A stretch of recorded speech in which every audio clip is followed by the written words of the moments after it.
Kolkata rape और murder मामले को लेकर मुख्यमंत्री ममता बनर्जी ने अब दूसरी बार प्रधानमंत्री नरेंद्र मोदी को चिट्ठी लिखी, जिसके बाद बीजेपी ने उनकी जमकर क्लास लगा दी और ये कहा कि ये नाटक बंद करिए। जिन सवालों के जवाब आपसे पूछे जा रहे हैं, जिसकी आपको जवाबदेही है, उनका जवाब दीजिए। मुद्दे से मत भटकाइए कि आप बार बार प्रधानमंत्री नरेंद्र मोदी को लेटर लिख रही हैं। कुछ लोग ने तो यहाँ तक कह दिया है कि रांची में एक बहुत अच्छा अस्पताल है, ममता बनर्जी को उस अस्पताल में जाकर अपने दिमाग का इलाज कराना चाहिए। तो क्या है पूरा माजरा, किस तरीके से आ रही प्रतिक्रिया, किस तरीके से ममता बनर्जी पर तीखे रिएक्शन देखने के लिए मिल रहे हैं, विस्तार से जान लेते हैं। कोलकाता में एक ट्रेनी डॉक्टर से रेप और मर्डर के मामले पर लगातार बवाल जारी है। इंसाफ की मांग को लेकर पार्टियां एक दूसरे के खिलाफ सड़कों पर उतरी हुई है। इस बीच पश्चिम बंगाल की मुख्यमंत्री ममता बनर्जी ने प्रधानमंत्री नरेंद्र मोदी को एक और पत्र लिख दिया है। जी हाँ, एक और पत्र लिख दिया है, और ये भी ऐसे वक्त में जब ऑलरेडी उन्होंने एक पत्र लिख रखा था और दोबारा से एक और पत्र उन्होंने लिखा है, जिसके बाद बीजेपी नेताओं के, जैसा कि हमने आपको बताया, लगातार जो है रिएक्शंस देखने के लिए मिल रहे हैं। तो ऐसे में ममता बनर्जी के इस पत्र में क्या है, ममता बनर्जी ने इस पत्र में क्या मेंशन कर रखा है, जिसके बाद बीजेपी नेता इस मामले को लेकर उन्हें घेर रही है, यह भी विस्तार से जाना चाहिए। बनर्जी ने इस पत्र में रेप को लेकर अधिक सख्त कानून बनाने की अपील की है। इसी अपील के साथ इसमें पहले भी बनर्जी ने पीएम मोदी को पत्र लिखा था। ममता बनर्जी ने पत्र में लिखा, आपको 22 अगस्त को लिखा मेरा पत्र याद होगा, जिसमें लगातार बढ़ रहे रेप की घटनाओं को लेकर सख्त कानून बनाने की जरूरत पर जोर दिया गया था, लेकिन इस संवेदनशील मुद्दे पर आपकी ओर से कोई जवाब नहीं मिला। हालांकि महिला और बाल विकास मंत्रालय ने एक जवाब जरूर मिला, लेकिन मामले की गंभीरता के मद्देनजर ये नाकाफी है। मुझे लगता है कि इस मामले की गंभीरता की ओर से जो है पर्याप्त ध्यान नहीं दिया गया है। उन्होंने पत्र में कहा कि मैं आपसे अनुरोध करती हूं कि रेप से निपटने को लेकर सख्त कानून बनाने पर विचार किया जाए और इस तरह के जघन्य अपराधों को अंजाम देने वालों के लिए सख्त से सख्त सजा का प्रावधान किया जाए। साथ ही तय समय में रेप मामलों की सुनवाई की जाए। मुझे उम्मीद है कि इस मामले पर आपकी तरफ से गौर किया जाएगा। पश्चिम बंगाल के मुख्यमंत्री ने कहा कि मैं दोहराना चाहती हूं और अनुरोध करती हूं कि बलात्कार और हत्या जैसे जघन्य अपराधों पर कठोर केंद्रीय कानून और कड़ी सजा पर विचार करें। इसमें ट्रायल कोर्ट द्वारा एक विशिष्ट समय सीमा के भीतर मामलों के निपटान के लिए अनिवार्य प्रावधान हो। मुझे उम्मीद है कि हमारे समाज के व्यापक हित में इस मामले पर आपका ध्यान जाएगा। ममता बनर्जी को बता दें कि फटकार भी लगाई गई थी। इससे पहले केंद्र की भाजपा के नेतृत्व वाली एनडीए सरकार ने ममता बनर्जी के नेतृत्व वाली पश्चिम बंगाल सरकार को महिलाओं लड़कियों के लिए महत्वपूर्ण सुरक्षा उपयोगों को लागू करने में कथित विफलता को लेकर फटकार जो है लगाई थी।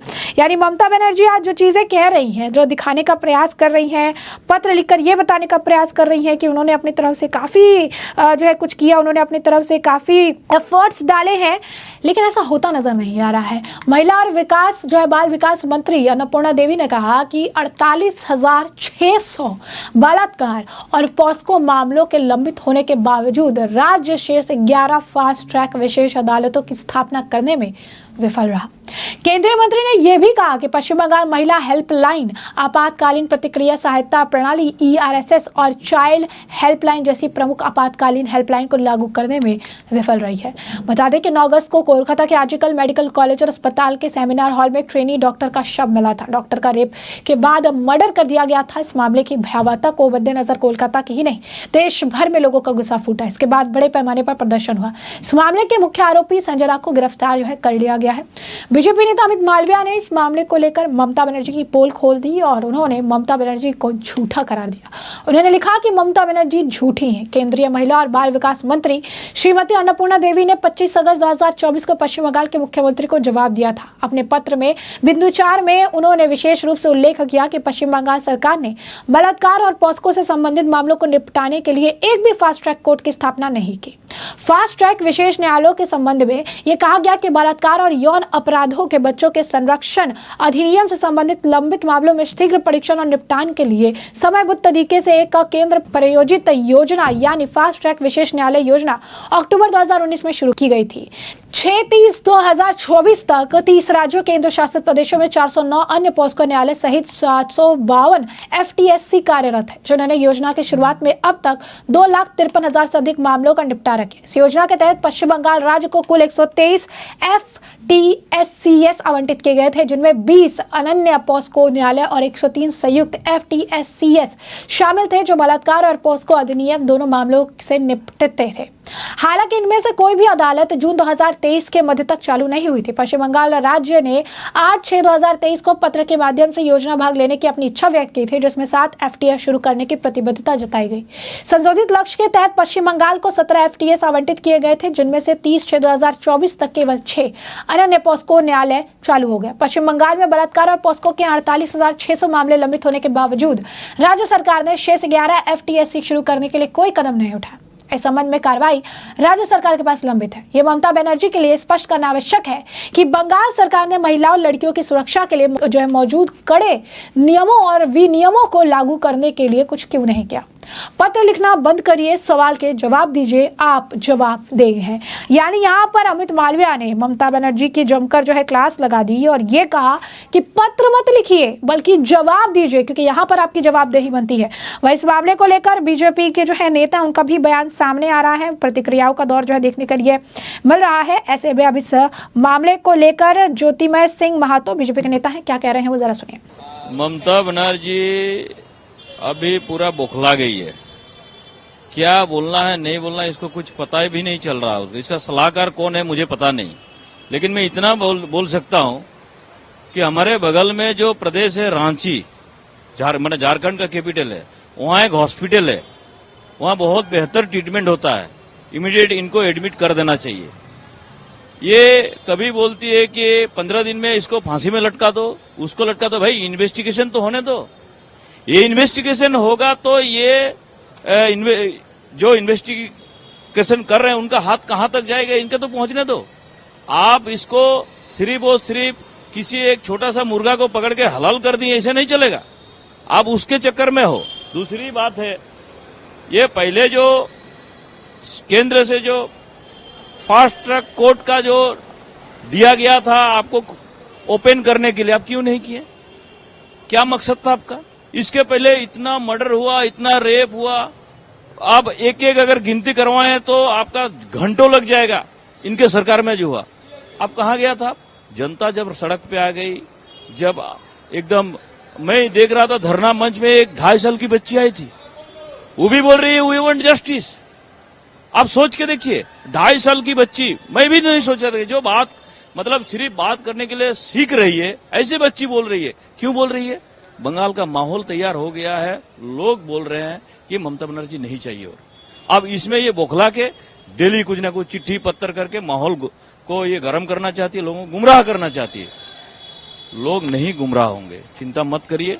बंगाल से इसको जाना ही पड़ेगा, निश्चित जाना पड़ेगा। सब कोई आहत है, सिर्फ पीड़िता का माँ तो ये है, स्वाभाविक है, होना भी चाहिए, लेकिन सब कोई आहत है। इनके बातचीत में कोई नहीं सोचा था कि 2011 में जिसको स्वतंत्रता प्रतीक, बांग्लार अग्निकन्या, ये सब स्लोगान देके कुछ लोग प्रमोट किया था, आज कहाँ गया उन लोग? अब सब लोग तरस आ चुके हैं इससे एकदम। एक तो बंगाल में कहा होते बीतशुद्ध, ऐसा हो चुका।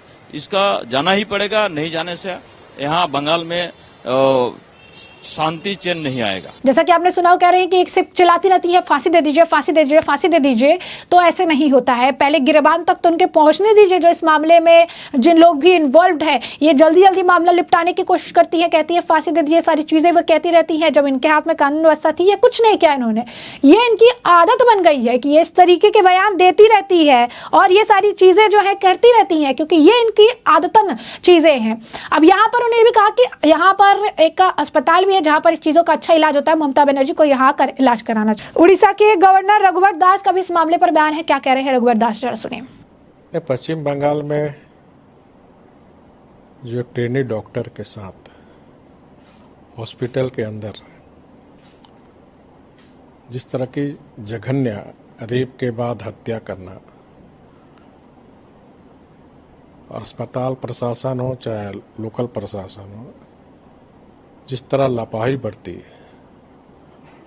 उससे सारा देश आज उद्वेलित है। और उस उद्वेलित से उड़ीसा की हमारी बहनें, हमारी नारी शक्ति भी उद्वेलित है। उसी क्रम में उड़ीसा की बहनें जो समाज में लोगों को जागरूक करने का, उसके अधिकार और कर्तव्य बताने का काम कर रहे हैं, तो डेलीगेशन आज मिलकर उड़ीसा की जो शर्मनाक और जघन्य घटना हुई उसकी निंदा करते हुए उन्होंने एक स्मारक पत्र मुझे दिया।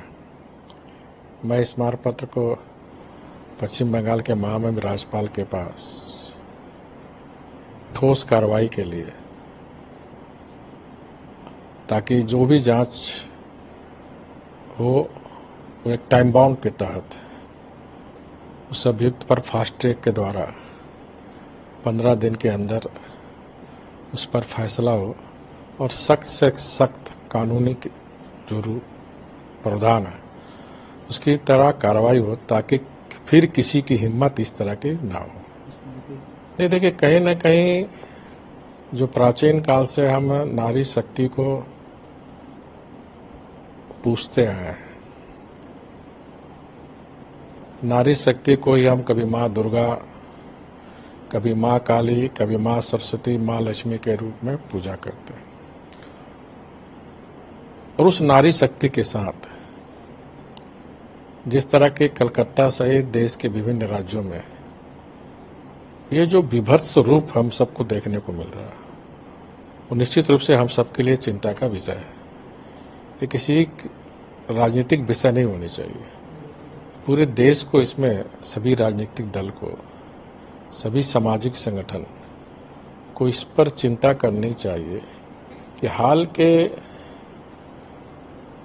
1-2 वर्ष के अंदर जिस तरह की घटना घटित हो रही है वो भारत जैसे देश के लिए अच्छी बात नहीं है। जैसा कि आपने बयान सुना, लगातार ममता बनर्जी से तीखे सवाल दागे जा रहे हैं और कहा जा रहा है कि जवाबदेही है तो जवाब दीजिए, पत्र लिखना बंद कीजिए। तो ऐसे में हमने आपको पूरा मामला विस्तार से बताया। इस मामले पर अब आपकी भी जो राय हो हमें कमेंट सेक्शन में कमेंट करके जरूर से जरूर साझा करिएगा।